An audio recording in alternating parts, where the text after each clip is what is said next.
Okay, so can you go to the next slide? All right, so I'm going to ask the three of you, right?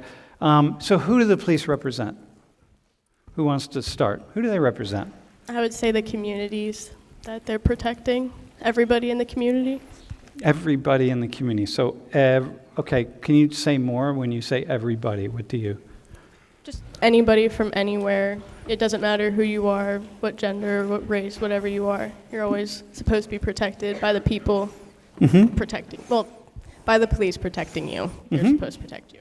And, okay, Reese or Abby, there would be some people that would qualify that answer, I think. Or would you add anything to it? Would you qualify it? Would you?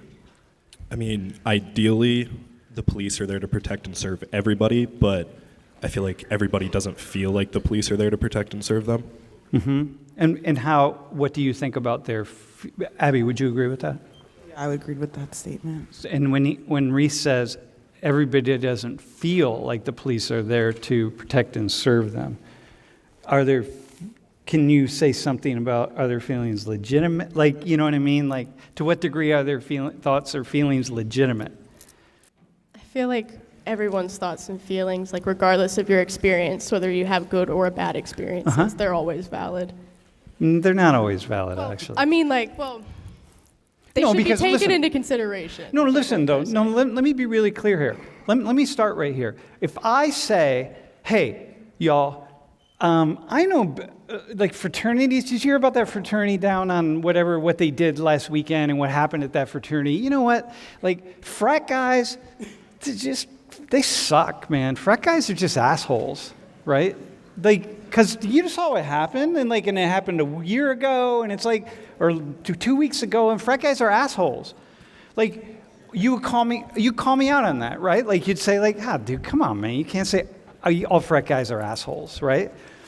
But we do this thing with police, whereby, we read one thing, or we see one thing, or we have our own personal experience, and then all cops are assholes.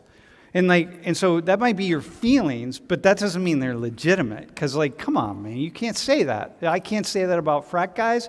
I can't say it about white people. I can't say it about whoever. Televangelists. Televangelists are all thieves. It's you can't say that, but we do it with police. And so I want to make sure that that's on the table here. So do you want to add? I think that's just something that it's a problem with trying to make a broad statement about a group of people, because everybody has individual experiences and individual thoughts and feelings, and you can't really just categorize one group based off the experiences you've had with one member of that group. But when can you do that? When can you make broad generalizations, right? Under what conditions can you, maybe not can you do it, but when can you walk into the territory? There's a big imaginary circle up here of broad generalizations about the police. And you can't really go into it, but at what point can I walk into that circle and say, you know what, but I'm going to make a couple broad generalizations about the police? I mean, I think if there's overwhelming evidence to support something, that's definitely somewhere where you can make a generalized statement. Okay. I also think when there's a problem, I feel you can make a generalized statement because you need to solve the problem. I don't know. Maybe solve the problem, or maybe you have to have done the research to look at things on multiple sides, right? So when you offered your very first answer to that very first question, I know you were giving the most general sense, police they serve everybody, right?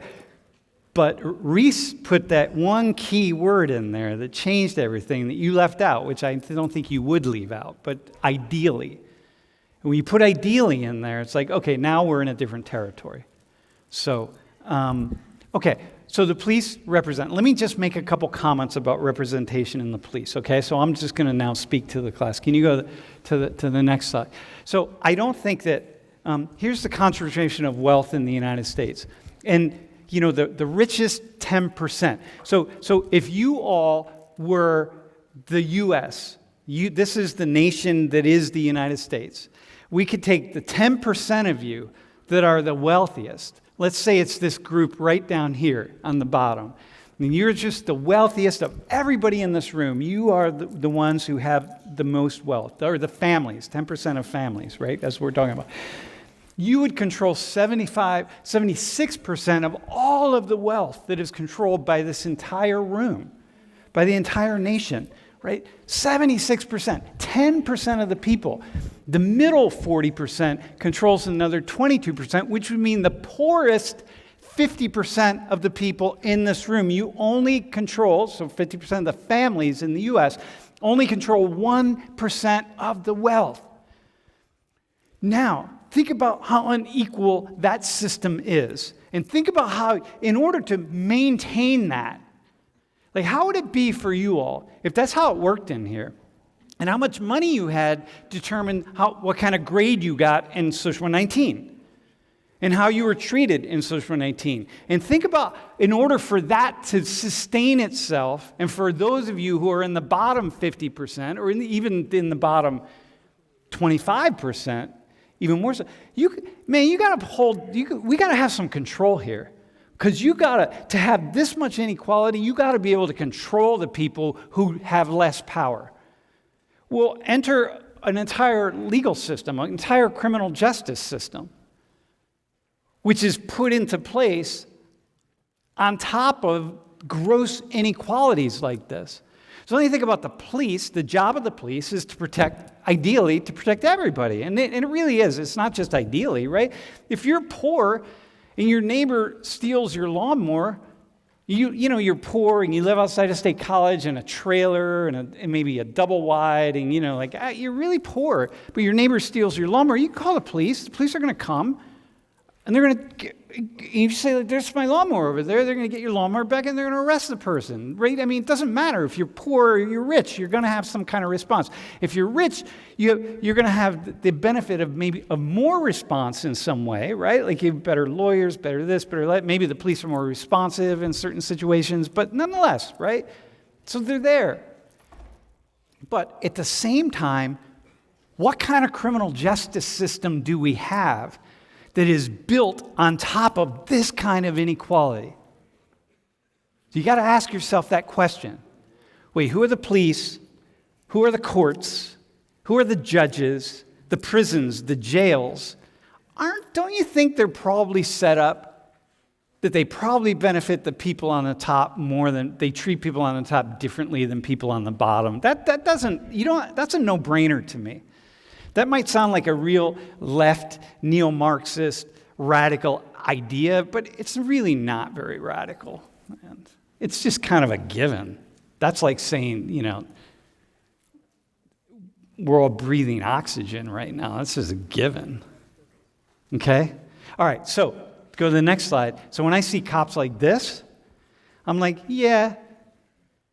If I'm part of the elite in this country, and I'm part of the elite in the world for sure.